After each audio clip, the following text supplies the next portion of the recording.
शहर के बाहरी इलाके में एक पुराना रेलवे स्टेशन था जिसे शामगढ़ स्टेशन कहते थे। इस स्टेशन के बारे में कहा जाता था कि वहां रात के समय एक रहस्यमयी ट्रेन आती है जो किसी दूसरी दुनिया की तरफ जाती है।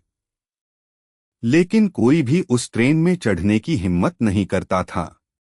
अभय एक युवा पत्रकार रहस्यमय घटनाओं पर लेख लिखता था। उसने शामगढ़ स्टेशन के बारे में सुना और वहां जाकर इसकी सच्चाई जानने का फैसला किया। अभय को यह अफवाह सुनाई दी थी कि रात 12 बजे इस स्टेशन पर एक ट्रेन आती है जिसका न तो कोई नंबर है और न ही कोई गंतव्य। अभय रात के समय स्टेशन पहुंचा। चारों ओर सन्नाटा था। स्टेशन पर कोई यात्री नहीं था, केवल एक बूढ़ा गार्ड वहां बैठा था।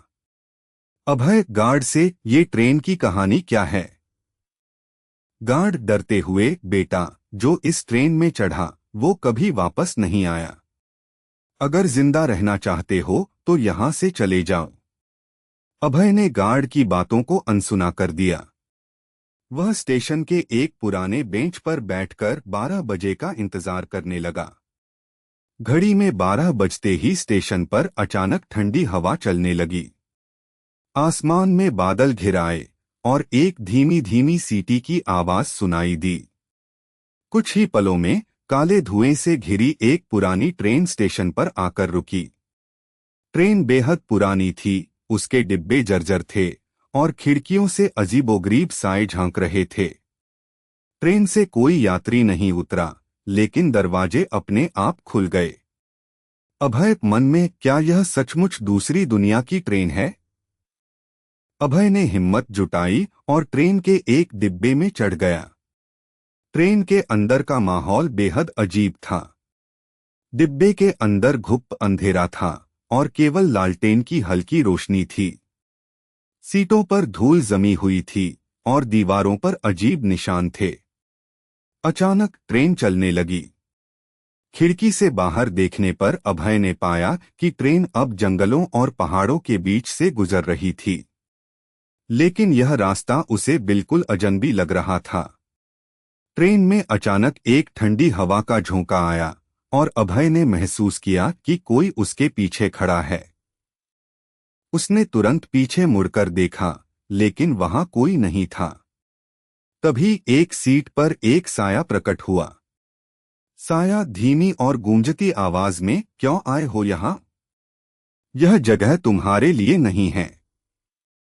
अभय कांपते हुए, मैं बस सच्चाई जानना चाहता हूं।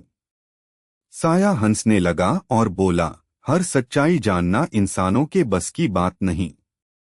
इस ट्रेन में चढ़ने वालों का अंजाम बुरा होता है। अभय ने डरते हुए ट्रेन के अगले डिब्बे में जाने की कोशिश की, लेकिन हर डिब्बे में उसे कोई ना कोई डरावनी छवि दिखती।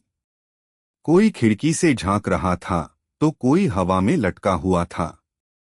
अभय ने महसूस किया कि ट्रेन उसे किसी अनजानी जगह पर ले जा रही है। उसने ट्रेन रोकने की कोशिश की, लेकिन ब्रेक काम नहीं कर रहे थे। कुछ देर बाद ट्रेन एक सुनसान स्टेशन पर रुक गई। वहां कोई नहीं था।